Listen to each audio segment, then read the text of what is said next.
जबलपुर शहर में मंगलवार को मां नर्मदा प्रकट उत्सव को लेकर चारों तरफ धूम देखी जा रही है। जगह जगह मां नर्मदा के भक्तों के द्वारा भंडारा का आयोजन किया जा रहा है। साथ ही मां नर्मदा के प्रकट उत्सव के मौके पर ग्वारी घाट में भक्तों का जन सैलाब उमड़ पड़ा। इस मौके पर मध्य प्रदेश के लोक निर्माण मंत्री राकेश सिंह ने मां नर्मदा का रथ खींचकर लोगों में भक्ति की भावना जागृत कर दी।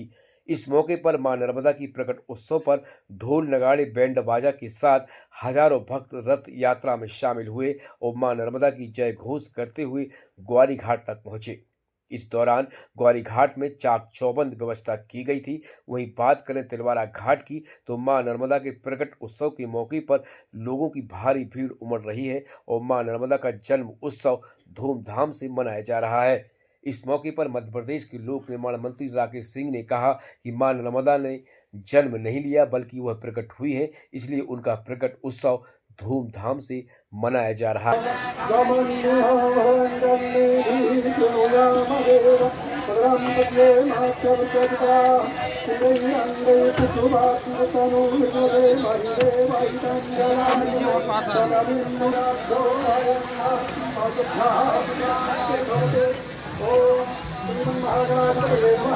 ओम लक्ष्मीनारायणाभ्यां नमः।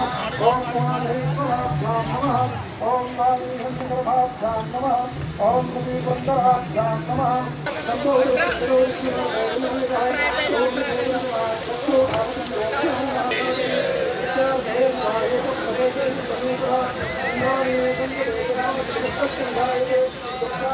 हमारे नर्मदा पुराण में लिखा हुआ है कि बाकी नदियां कलयुग के 5000 वर्ष व्यतीत होने तक लुप्तप्राय हो जाएंगी, लेकिन मां नर्मदा जब से सृष्टि है तब से हैं और जब तक सृष्टि रहेगी तब तक रहेंगी, पुराणों में लिखा है। और वैज्ञानिक दृष्टि से भी जैसे गंगा जमुना का जो स्रोत है वो ग्लेशियर है जो कि निरंतर पिघल रहा है। मां नर्मदा जी का जो स्रोत है पहाड़ और वृक्ष हैं, इसलिए इनको संपन्न खत्म होने की कोई संभावना नहीं है। हम लोगों का दायित्व है कि अधिक से अधिक वृक्षारोपण करें नर्मदा तट पर। नर्मदा जी के जल को निर्मल और अविरल बनाए रखने के लिए वृक्षारोपण करें, प्रदूषण मुक्ति रखें, ये हम लोगों का प्रयास रहेगा और हम लोग कर रहे हैं। आज बहुत प्रशंसा के पात्र हैं हमारे राकेश सिंह जी जो कैबिनेट मंत्री हैं मध्य प्रदेश शासन की। मैं तो हृदय मेरा गदगद हो गया जब पूरा समय रथ स्वयं खींच करके लाए। इस अवस्था में इनके पैर में चोट भी थी, पिछले सावन में हो गई थी। ये इनके श्रद्धा भक्ति का परिणाम है।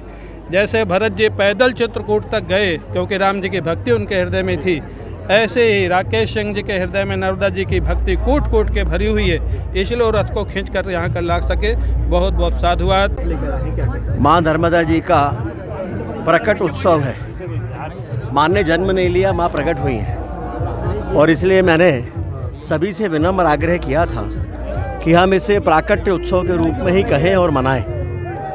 माँ जीवनदायिनी है।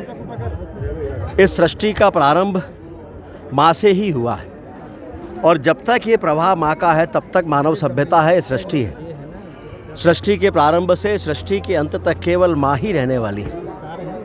इसलिए आदि गुरु भगवान शंकराचार्य जी ने भी ये कहा है कि सारे तीर्थों के दर्शन से, अन्य नदियों में स्नान से जो पुण्य और फल की प्राप्ति होती है वो माँ नर्मदा जी के दर्शन मात्र से होती है। और इसलिए माँ मोक्षदायिनी भी हैं। माँ भोग भी देती हैं, माँ वैराग्य भी देती हैं और इसलिए माँ की महिमा अपरंपार है।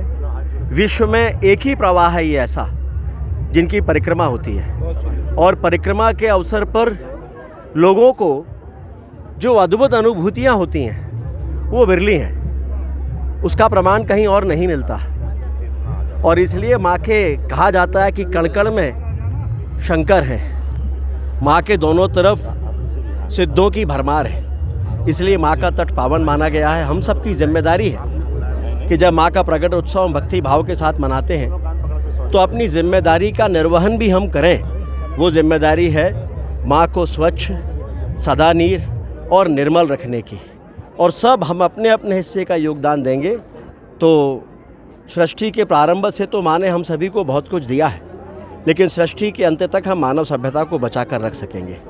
माँ के चरणों में कोटि कोटि नमन।